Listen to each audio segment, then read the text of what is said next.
Communiqué du comité directeur du PDS.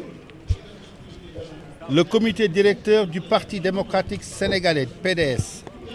s'est réuni ce jour 12 janvier 2017 sous la présidence du frère Omar Sarr, secrétaire général adjoint et coordonnateur à l'effet d'examiner l'ordre du jour suivant: vie du parti, situation nationale et actualité internationale. À l'ouverture de ces travaux et au seuil de la nouvelle année 2017,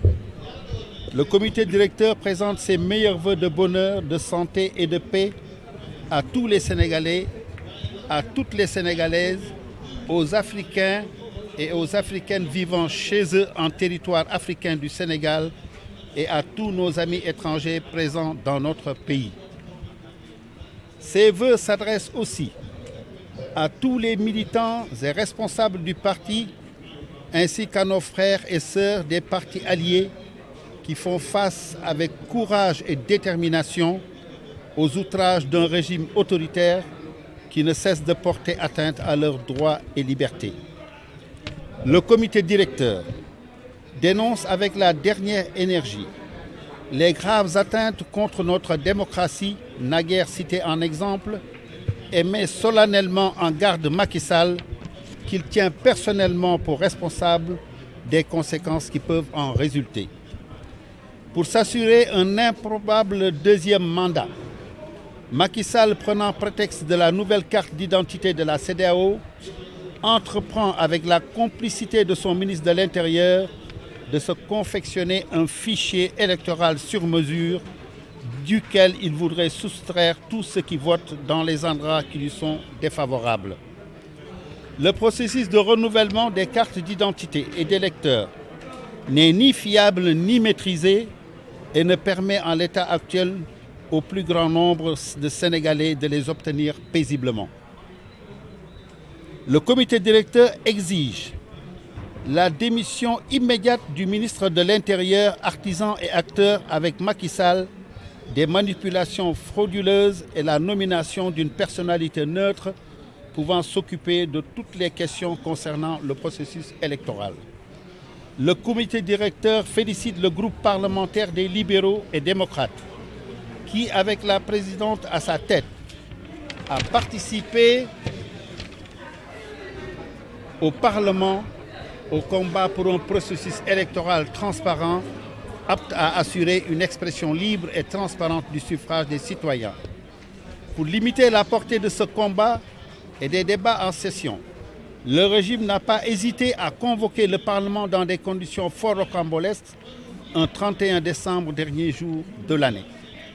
Le groupe parlementaire s'est affirmé lors de la session budgétaire en prenant part de façon décisive à tous les travaux et en prenant en charge les préoccupations des populations, tenant en compte de la vision libérale de notre parti.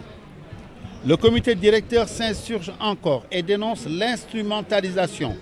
d'une frange importante de la justice pour liquider des adversaires politiques. Après l'exil forcé de notre candidat désigné à la prochaine élection présidentielle, le régime n'hésite pas à tomber dans le ridicule en faisant arrêter, inculper et emprisonner des opposants poursuivis de tentatives d'assassinat pour avoir versé de l'eau en sachet et jeté du sable sur ceux qui lui ont vendu leur âme. Pourtant, cette même justice aux ordres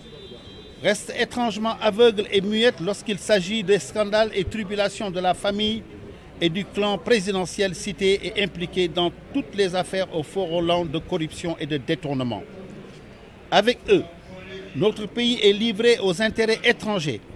notamment la société Mittal à qui un singulier cadeau de plus de 4 milliards de francs CFA, 4 000 milliards de francs CFA a été fait, ou la société Alstom qui nous a vendu un des trains les plus chers du monde et qui a ainsi pu sauver des centaines d'emplois en France au moment où au Sénégal, des centaines de milliers de jeunes cherchent du travail en vain, ou la société Timis qui entretient grassement des membres de la famille présidentielle après avoir bénéficié d'avantages insolites. Le Sénégal et les Sénégalais souffrent des approximations de Macky Sall qui a réussi la fantastique prouesse de porter le taux de pauvreté à 46,7% de la population. Examinant l'avis du parti,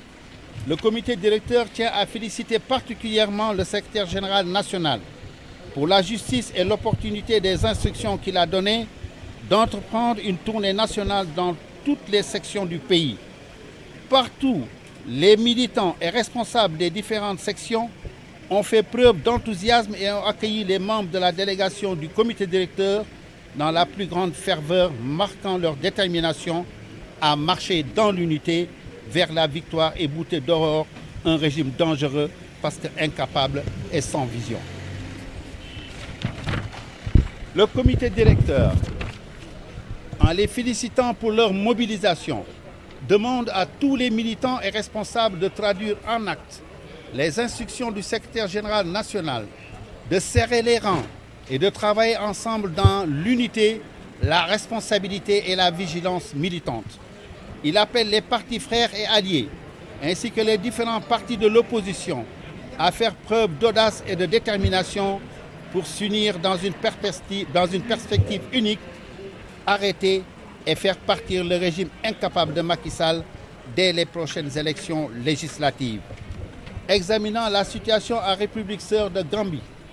le comité directeur exhorte tous les acteurs politiques de ces pays frères à faire preuve de retenue et de sens des responsabilités et à se soumettre aux règles strictes d'un jeu démocratique dans lequel seul le peuple attribue la légitimité républicaine. Enfin, le comité directeur réitère son total soutien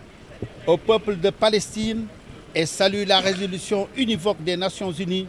demandant l'arrêt immédiat de la colonisation des terres palestiniennes par l'État d'Israël. Fait à Dakar le 12 janvier 2017